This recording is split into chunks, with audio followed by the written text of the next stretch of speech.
Boa noite, amigos. Estou aqui nesse início de noite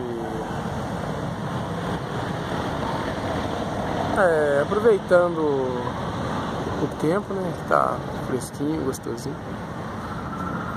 E disse minha esposa que tá fria. Tá frio, Dayana? Tá frio, Dayana?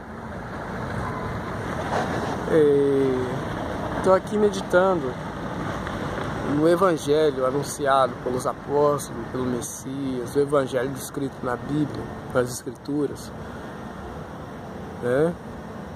Como muitos têm aí brigado por nomes, pelo Evangelho ensinado por Yeshua, ou por Jesus, para mim, que vale ao conteúdo, o Evangelho, o ensino. E esse Evangelho mostrado aí nas igrejas, nos templos de hoje em dia, na religião, nós encontramos uma diferença bizarra, grotesca, uma diferença grande.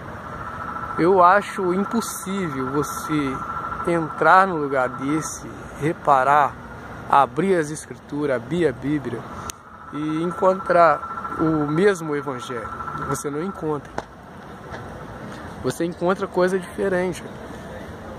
Quando paramos para analisar, a grande maioria das pessoas que buscam ajuda neste lugar são pessoas carentes, pessoas que precisam de ajuda espiritual, ajuda financeira, ou seja, pessoa que já perdeu a esperança e então procura salvação divina, salvação espiritual, algo que possa confortar, ajudar. E o que consegue encontrando nesses lugares são mais um mercenário para roubar, mais um mercenário para tomar o que elas não têm, que além de não ter, já ter necessidade, ainda tem que pagar 10% do que não tem, senão ainda não vai para o céu, senão ainda vai para o inferno se não der os 10%.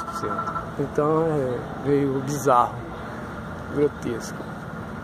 E com a ameaça do devorador, que virou um demônio, né?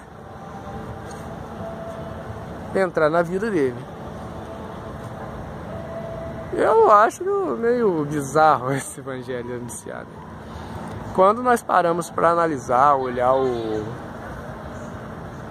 que foi descrito em Atos dos Apóstolos, capítulo 4, bem ali no seu final, nós vemos que a igreja primitiva, quem tinha posses, tinha casas, tinham condições financeiras, essas pessoas não sentiam que aquilo que possuíam era suas, de propriedade exclusiva suas, mas sim colocava aquilo à disposição de todos, para quem tivesse necessidade.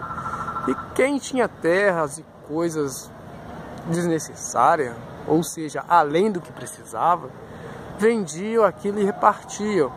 E diz a Bíblia que aí eles tinham coisas em comum, eles tinham comunhão.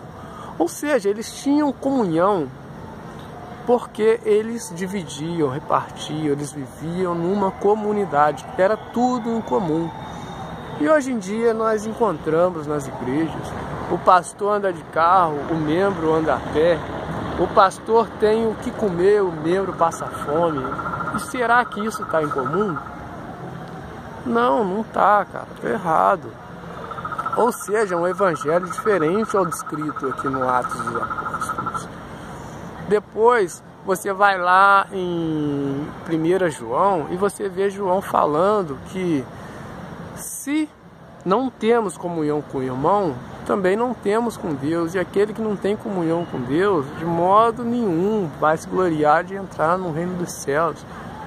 Cara, e se Atos dos Apóstolos diz que a comunhão dos irmãos estava ali no repartido pão, aonde você vai encontrar comunhão nessas igrejas de hoje? Não encontra.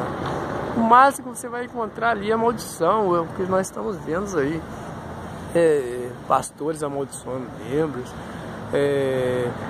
pastores ameaçando, se você não der o dízimo, o gafanhoto, o devorador vai entrar na sua finança. Bom, biblicamente falando, eu como João, se o gafanhoto, o devorador entrar na minha vida, vou dar glória a Deus que eu vou comer ele também.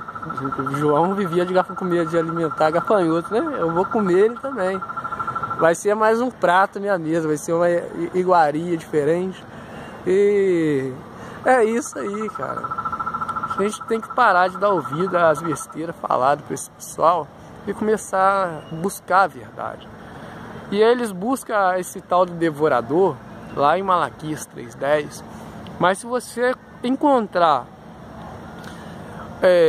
ou melhor, se você analisar e pesquisar Malaquias corretamente, você vai ver que esse Malaquias 3:10 tem o seu início muito antes. E quando você olha Malaquias 2, primeiro versículo, ele fala: a vós, sacerdotes, esse mandamento compete a vós. Ou seja, está falando ali para os sacerdotes que estavam roubando a Deus, estava deixando para repassar o dinheiro que era dado, oferecido para os órfãos, para as viúvas, para os necessitados. Isso que é o evangelho, é você ter amor, você dividir com quem não tem. Aquele mandamento não era para nós, era para os sacerdotes. E a ordenança do dízimo era para Israel, o povo de Israel. Quem tinha direito a receber o dízimo era levita. Bom, aquele mandamento era para os sacerdotes. O dízimo era para o povo de Israel. Quem recebia era levita. Você encontra essas condições na igreja? Eu acho que não. Acho que seu pastor não é um sacerdote.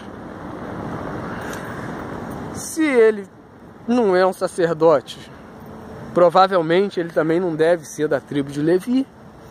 E se for sacerdote da tribo de Levi, se você não for judeu, você não tem obrigação nenhuma de dar dízimo para ele. O evangelho que está sendo anunciado aí é um evangelho de ladrões, lobos que só pensam em roubar e esquecem de amar as pessoas. É isso que o Messias ensinou, é isso que Jesus ensinou, é isso que o Cristo ensinou. É amar as pessoas, saber se doar, saber ajudar quem precisa. E olha, se você tem dificuldade e a igreja onde você está não tem coração para perceber, dividir com você, eles não têm comunhão com você. Ali não é um lugar que tem comunhão. Isso não tem comunhão com os irmãos, não tem comunhão com Deus. Porque a comunhão com Deus está em você ter comunhão com o irmão. Como eu posso ter algo em comum com Deus? Somente amando do jeito que Ele nos amou. Se eu sou incapaz de amar de verdade, eu não tenho comunhão com Deus. E é isso. Para e pensa, vê se você encontra amor nesses lugares. Olha para aquele necessitado que está ali. Se você realmente quer encontrar Deus, esquece o pastor. Estende a mão a quem está precisando. Esse é o verdadeiro evangelho.